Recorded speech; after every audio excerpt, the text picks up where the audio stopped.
हाँ तो फ्रेंड्स कहाँ थे अपन देख रहे थे ना निदानात्मक मूल्यांकन का निदानात्मक जो टेस्ट होता है उसके अपन महत्व और उसकी उपयोगिता को देख रहे थे। देखो आज बहुत ज्यादा दिक्कत हुई बारिश की वजह से, लाइटिंग की वजह से, तो इस कारण है ना हमारा वीडियो बहुत बार बीच में कट चुका है। तो अब अपन देख लेते हैं, इसको कंटिन्यू करते हैं। तो बिना नेगेटिव माहौल बनाए अपन फिर से कंटिन्यू करते हैं, वापस से जुड़ते हैं अपन। तो यहाँ ज्यादा अपने निदान के बारे में देख लेते हैं। अपन किसके बारे में? निदान के बारे में देख लेते हैं। निदानात्मक मूल्यांकन का महत्व देखा था और इसकी उपयोगिता, महत्व और उपयोगिता ये कवर कर रहे थे अपन, है ना। ये वाला पोर्शन कवर कर रहे थे। तो निदानात्मक जो मूल्यांकन होता है उसका महत्व क्या होता है, उसकी उपयोगिता क्या होती है, इन दोनों पोर्शन को अपन बहुत अच्छे से पढ़ेंगे।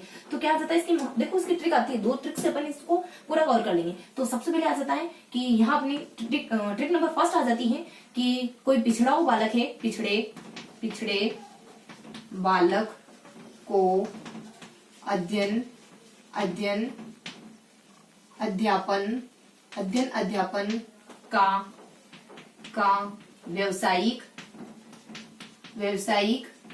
की जो व्यावसायिक सलाह दी गई थी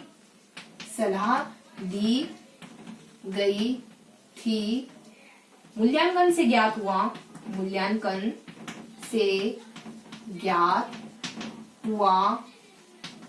कि ये पद उसके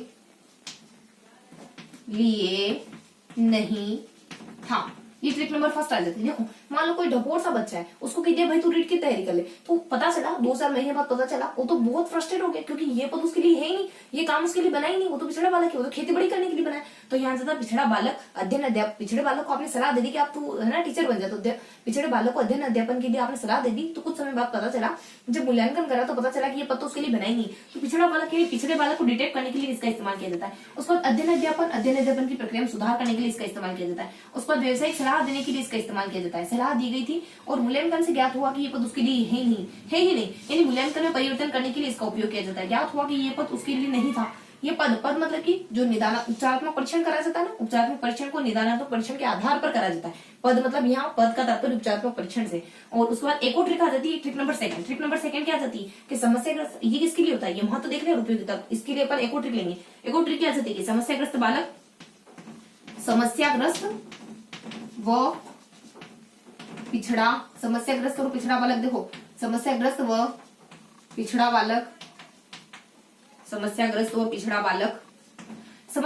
पिछड़ा बालक इकाई को लेकर के, देखो मैं थोड़ा सा ट्रिक बताऊं ना, तो क्या है अपने ट्रिक, समस्या एक बालक है अपना समस्याग्रस्त, एक बालक है अपना पिछड़ा बालक, ये दोनों ही बालक है ना एक चैप्टर में और एक लेसन में बहुत ज्यादा कंफ्यूज हो रहे थे। और जब टेस्ट हुआ ना तो उस चैप्टर में उस लेसन में इन दोनों की 0 नंबर आया। इन्होंने क्या करा कि स्कूल छोड़ दिया, आप परेशान हो गए बहुत, स्कूल छोड़ दिया। तो स्कूल छोड़ा ना तो उसमें इन दोनों की गलती नहीं थी, गलती स्कूल की थी, स्कूल की और उसकी पढ़ाने की, स्कूल की और उस टीचर के पढ़ाने की तरीके की गलती, तब जाके तो इनकी ऐसी नौबत आई। तो टेक्निक क्या है कि समस्याग्रस्त और पिछड़ा हुआ जो बालक है ना, उन्होंने उनको एक चैप्टर में एक चैप्टर के एक प्रश्न वगैरह में कोई दिक्कत थी, बहुत ज्यादा परेशानी थी, तो इस वजह से उन्होंने स्कूल छोड़ दिया। और इसमें स्कूल छोड़ने में टीचर की गलती थी, स्कूल छोड़ने में उनकी स्कूल की गलती थी। तो इस तरीके की अपनी ट्रिक है। तो ट्रिक से क्या होता है कि चीजें थोड़ी सी अरेंज हो जाती है, कि स्टोरी बन गई, अब सारे शब्द इसमें कवर हो जाते हैं। देखो समस्याग्रस्त और पिछड़ा बालक समस्याग्रस्त और पिछड़ा बालक किसी पाठ व प्रश्न को लेकर मानसिक चिंता में थे और जब परीक्षा हुई तो उनके एक भी नंबर नहीं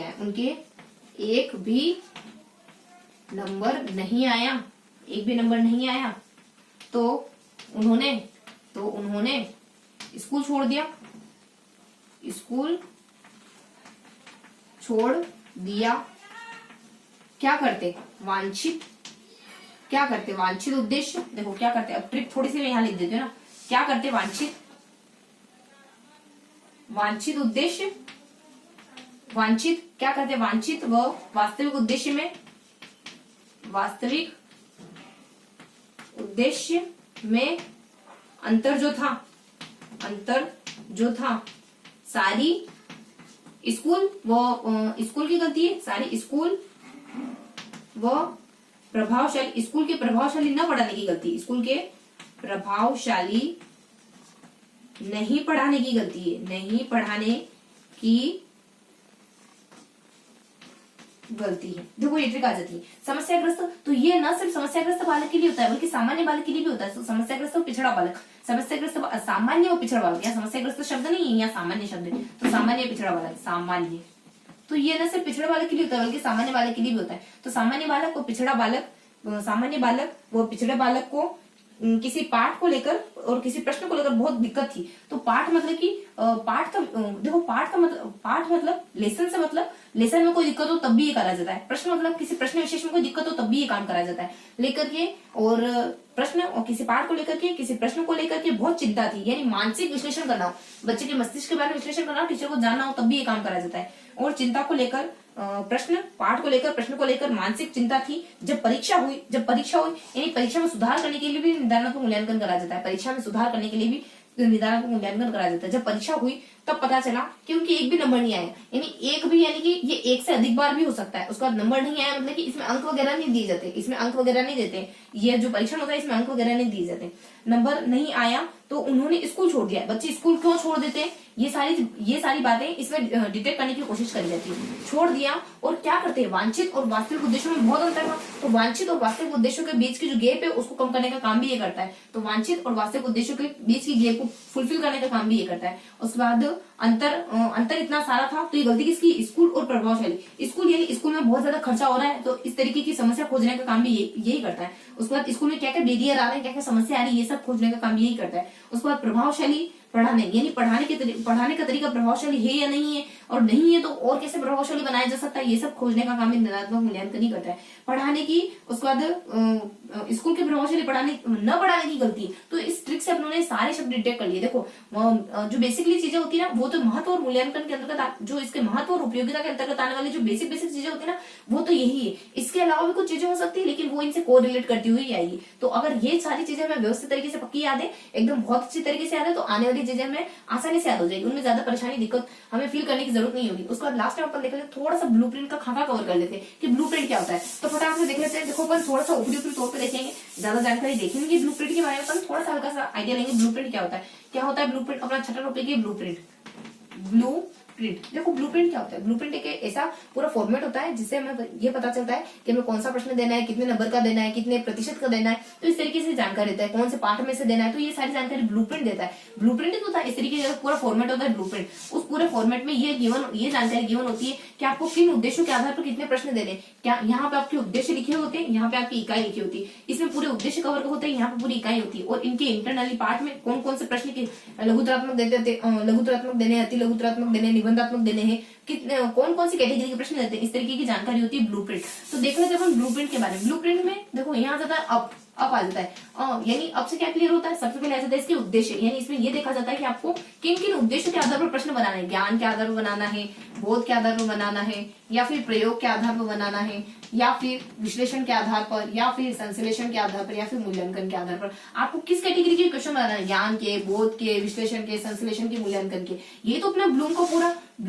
का जो पूरा अपना उपागम है ना, ब्लूम का उपागम वो यही तो है, ब्लूम का उपागम यही तो है। उसका जिसके उद्देश्य यानी कौन से उद्देश्य को लेकर आप बनाना चाह रहे हो, ज्ञान को चेक करना चाह रहे हो, बोध को, प्रयोग को, विश्लेषण को, संश्लेषण को, मूल्यांकन को, जिसको चेक करना चाह रहे हो उसके लिए प्रश्न बनाओ, और उसके लिए भी प्रॉपर पर्टिकुलर इसके लिए कितने बनाने, इसके लिए कितने बनाने, इसके लिए कितने बनाने, ये भी आपको बिल्कुल तय करना है, स्पेसिफाई करना है, बिल्कुल व्यवस्थित तरीके से तय करना है। यहाँ ज्यादा उद्देश्य के बारे में, उसके बाद नेक्स्ट बता दीजिए इकाई के बारे में। देखो पीछे अपने पाठ्यक्रम के बारे में, पाठ के बारे में, पाठ कहो इकाई कहो, यानी आपको कौन सी इकाई से बनाने हैं, कौन सी उप इकाई से बनाने हैं, कौन से पार्ट से बनाने हैं, कौन से पार्ट से बनाना, किस इकाई को लेना है, किस उप इकाई को लेना है, किस पार्ट को लेना है, ये भी फिक्स होता है। इनमें क्या क्या जानकारी फिक्स होती है कि कितनी लेनी, मतलब संख्या फिक्स होती है इनके लिए प्रतिशत फिक्स होता है, यानी कितनी संख्या में क्वेश्चन लेने, कितने प्रतिशत लेने, कितनी संख्या में किस पार्ट में से प्रश्न लेने, कितने प्रतिशत किस पार्ट में से प्रश्न लेने। उसके बाद लास्ट बता दिया जाता है एक और पीस है आपके प्रश्न वगैरह, प्रश्न आपको कौन कौन से प्रश्न लेने हैं आप डिसाइड कर लो पहले। निबंधात्मक प्रश्न कितने लोगे आप, उसके बाद लघुतरात्मक कितने लोगे, उसके बाद अति लघुतरात्मक कितने लोगे, अति लघुतरात्मक कितने लोगे, उसके बाद वस्तुनिष्ठ प्रश्न कितने होंगे आपके पेपर में, आपकी परीक्षा में। तो ये सारी तीन बातें अपने को ध्यान में रखनी होती है। अब इन तीन बातों को ध्यान में रखकर एक परिभाषा गढ़ी गई है इसकी। तो परिभाषा क्या है, देखो फटाफट से देख लेते हैं क्या परिभाषा है इसकी। इसकी परिभाषा ये है कि इन तीनों बातों को ध्यान में रखकर एक ऐसा त्रिस्तरीय ढांचा बनाया जाता है जिसमें प्रश्नों की और अंकों की संख्या डिफाइन होती है। तो सबसे पहले इसकी एक परिभाषा आ जाती है। इसकी परिभाषा में कहा जाता है कि उद्देश्यों के अलावा पाठ्य उद्देश्य, उसके बाद पाठ्य पुस्तक, उसके बाद प्रश्न। पाठ्य पुस्तक, उसके बाद प्रश्न, यानी उद्देश्य है, पाठ्य पुस्तक के प्रश्न है। तीनों के आधार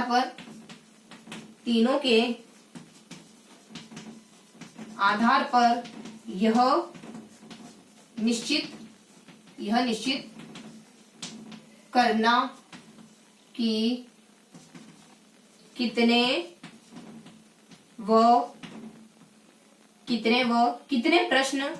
प्रश्न व कितने अंकों के कोष्टक में प्रतिशत भी कर सकते हैं अपन, कितने अंकों के देने हैं। इसी त्रिस्तरीय ढांचे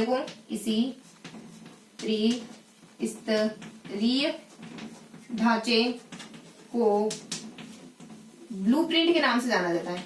ब्लूप्रिंट के नाम से जाना जाता है। तो ये अपने ब्लूप्रिंट की परिभाषा है, यानी आपको उद्देश्य क्लियर होने चाहिए, आपको कौन कौन से पाठ देने वो क्लियर होने चाहिए, आपको कौन कौन से प्रश्न देने, किस किस कैटेगरी प्रश्न देने। ये तीनों बातें जब आपके माइंड में क्लियर होगी, इन तीनों के आधार पर आपको कितने प्रश्न देने हैं, इन तीनों के आधार पर आपको प्रश्नों की संख्या डिफाइन करनी है सबसे पहले, उसके बाद कितने अंकों के देने ये डिफाइन करना है। ये दोनों अगर आपके माइंड में क्लियर हो गए, उसके आधार पर आप त्रिस्तरीय ढांचा बनाओगे, उसी को ब्लूप्रिंट के नाम से जानते हैं। एक थोड़ा सा उदाहरण देख लेते हैं ब्लूप्रिंट का। ब्लूप्रिंट बनता कैसे है, तो ब्लूप्रिंट कैसे बनता है देख लेते हैं थोड़ा सा। देखो ब्लूप्रिंट में क्या होता है, सबसे पहले यहाँ लिखे होते हैं उद्देश्य, उसके बाद यहाँ है अपनी इकाई, यहाँ गिवन होती है इकाई। इसको अपन थोड़ा सा फॉर्मेट तरीके से देखें तो ये इस तरीके का कुछ फॉर्मेट होता है। यहाँ आ जाते हैं अपने ज्ञान, उसके बाद बोध, उसके बाद ज्ञान है, बोध है, प्रयोग है, उसके बाद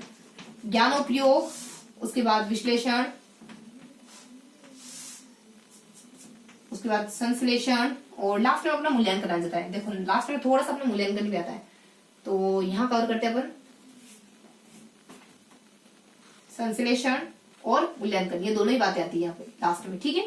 और यहाँ जब अपनी इकाई में, इकाई आपकी फर्स्ट है, सेकेंड है, थर्ड है। अगर आप फर्स्ट इकाई ले रहे हो तो फर्स्ट इकाई में कौन कौन से क्वेश्चन लोगे, निबंधात्मक है, लघुतरात्मक है, अति लघुतरात्मक है, या फिर वस्तुनिष्ठ। निबंधात्मक है, लघुतरात्मक है, अति लघुतरात्मक है, या फिर आपके वस्तुनिष्ठ है। किस कैटेगरी के क्वेश्चन दे रहे हो। तो ये वाला जो सेक्शन मिला ना हमें, इसी को ब्लूप्रिंट के नाम से जानते हैं। ये वाला जो पोर्शन मिला ना जिसमें अपने तीनों चारों कैटेगरी कवर हो रही, उसी को अपन ब्लूप्रिंट के नाम से जानते हैं। इसमें ये भी कवर हो गया, इसमें ये भी कवर हो गया, इसमें आपके प्रश्न कौन कौन से देने ये भी कवर हो गया। तो ये वाला जो पोर्शन मिला इसी को अपन ब्लूप्रिंट के नाम से जानते हैं। तो ये होता है अपना ब्लूप्रिंट। तो ये अपनों ब्लूप्रिंट के बारे में देखा, और इस तरीके से अपनों ने लगभग 6 टॉपिक कवर करे। कौन कौन से 6 टॉपिक कवर करे, थोड़ा सा क्विक रिवीजन ले लेते हैं। सबसे पहले अपनों ने देखा उपागमों के बारे में। सबसे पहला टॉपिक अपनों ने कवर करा उपागमों के बारे में, देन सेकेंड अपनों ने कवर करा सहायक सामग्रियों के बारे में, सहायक सामग्री के बारे में। उसके बाद थर्ड टॉपिक अपनों ने कवर करा मूल्यांकन के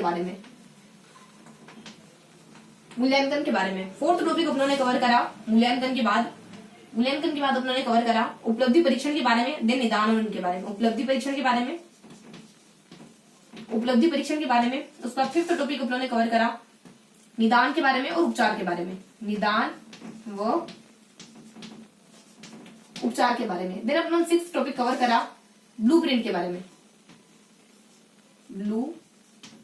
में। तो ये 6 टॉपिक आज अपने पढ़े। हाँ, और थोड़ी सी और मैं बात बता दूं, इससे पहले का जो सेशन था ना हमारा, इससे पहले का जो हमारा मैराथन नंबर फर्स्ट था, उसमें जो हमारे 2 बातें मिस हो रही थी ना थोड़ी सी, कि एनसीआर 2005 में 2 लेसन में 2 बातें हमारी चूक रही थी, कि मैं कौन सी बातें आ रही थी थोड़ा सा मैं रिकॉल नहीं कर पा रही थी, तो वो मैंने डिटेक्ट करा है। और देखो वो बातें क्या थी, लेसन नंबर 4 और लेसन नंबर 5, यहाँ पे अपने 2 बातें चूक रही थी। लेसन नंबर 4 में एक बात मिस हो रही थी, वो बात ये थी कि देखो एक बात मिस हो रही थी इसमें ना, बेसिकली बातें कितनी आती है, कुछ 6 पॉइंट होते हैं लेसन नंबर 4 में, 6 पॉइंट गिवन होते हैं। लेसन नंबर 5 में कुछ 9 पॉइंट गिवन होते हैं। तो छठे पॉइंट में एक बात मिस हो रही थी, एक बात यहाँ 9, यहाँ 8 ही हो रहे थे, यहाँ 5 ही हो रहे थे। तो यहाँ क्या क्या जानकारी देती थी, फोर्थ लेसन में बताया होता है कि बच्चे के होमवर्क के बारे में जानकारी गिवन होती है। सेकंड, आपको लाइब्रेरी में कितना समय देना है, यानी पूरे सप्ताह भर में 1 घंटा लाइब्रेरी का फिक्स होना चाहिए, 45 घंटे टीचर के काम करने के लिए फिक्स होने चाहिए। उसके बाद 6 घंटे मिनिमम स्कूल के होने चाहिए। ये बात उस दिन मिस हो रही थी, 6 घंटे कम से कम स्कूल के होने ही चाहिए।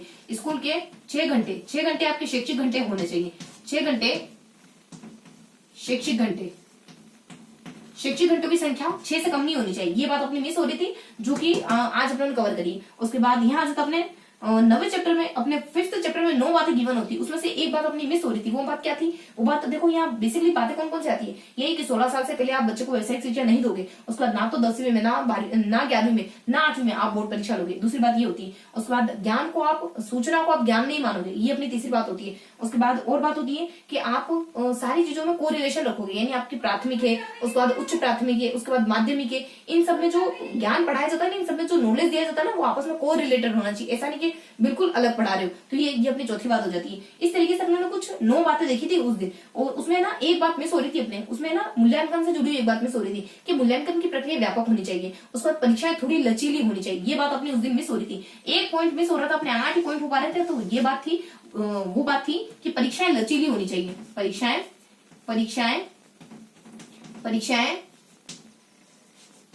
लचीली, देखो परीक्षाएं लचीली, पाठ्यक्रम लचीला, उसके बाद मूल्यांकन की प्रक्रिया व्यापक होनी चाहिए, इस तरीके की कुछ जानकारी थी, वो परीक्षा से जुड़ी जानकारी थी। परीक्षा से जुड़ी 2-3 बातें क्लियर होती है वहां पे कि परीक्षाएं लचीली होनी चाहिए, पाठ्यक्रम आपका ब्रॉड होना चाहिए, और पाठ्यक्रम में आवश्यक बदलाव करने की जरूरत हो तो भी करना चाहिए। तो ये हल्की हल्की से अपने को जानकारी होती, तो ये मिस हो रही थी अपनी बात। तो ये था आज का पूरा सेशन, जिसमें अपने लगभग 6 टॉपिक को कवर करा। कौन कौन से 6 टॉपिक कवर करे अपने? सबसे पहले अपने देखा ये वाला टॉपिक यानी उपागमों के बारे में, उसके बाद देखा अपने सहायक उपागम, उसके बाद सहायक सामग्रियां, उसके बाद 3rd पॉइंट अपने मूल्यांकन, उसके बाद 4th पॉइंट अपने उपलब्धि परीक्षण, 5th पॉइंट अपने देखा निदानात्मक और उपचारात्मक परीक्षण, 6th पॉइंट अपने छोटा सा पॉइंट कवर करा ब्लूप्रिंट के बारे में। तो ये था अपना आज का पूरा सेशन, और गणित शिक्षण विधियों का मैराथन नंबर 2। और नेक्स्ट अपन किसी और विषय की शिक्षण विधियों को कवर करेंगे, मे भी अपन सामाजिक की शिक्षण विधियों को कवर करें, उसके बाद अपन विज्ञान की है, उसके बाद अपने हिंदी की, उसके बाद अपने इंग्लिश की। इस तरीके से अपन 1 बाय 1 सारी शिक्षण विधियों के जो अलग अलग टॉपिक हमने पढ़े हैं उनको एक मैराथन के थ्रू कंबाइन करने की कोशिश करेंगे। देन अपन किसी अदर टॉपिक पर आएंगे। इस तरीके से अपन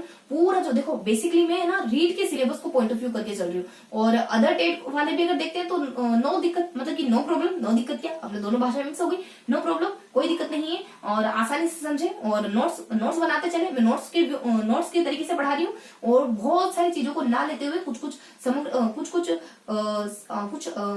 दायरा इसका सीमित करते हुए ले रही हूँ, ताकि चीजें आपको याद हो। चीजें ना सिर्फ रजिस्टर भरना मकसद नहीं है, हमारे दिमाग में चीजें होल्ड करना हमारा मकसद है। आपका और मेरा एकजुट मकसद है। देखो मेरा एक क्लियर कट मकसद है कि मैं आपको जो भी पढ़ाऊं वो सारी चीजें आपको याद हो। इस वजह से चीजें पहले मैं याद करती हूँ। अगर मैं याद नहीं कर पा रही हूँ, इसका मतलब मैं आपको कैसे याद करवा पाऊंगी? एक टीचर को अगर चीजें याद नहीं है तो आपको कैसे याद करवा सकता है? नहीं ना। तो इसका मतलब अगर मैं चीजें अच्छे से याद करी तो आपको व्यवस्थित तरीके से चीजें याद करनी, व्यवस्थित तरीके से नोट बनाने, बहुत अच्छे तरीके से पढ़ना है। देखो मेरा टारगेट है कि नेक्स्ट रीड जब तक आए ना, तब तक आप और मैं इसी तरीके से लगातार लगे रहे, और आप सबका सिलेक्शन हो, जो भी देख रहे हैं ना वो सब सिलेक्ट हो, और यही मेरी गुडविल है। और इसी तरीके से आज का सेशन अपना यही समाप्त होता है। फिर मिलेंगे ऐसे ही किसी अगले सेशन में, तब तक के लिए जय हिंद।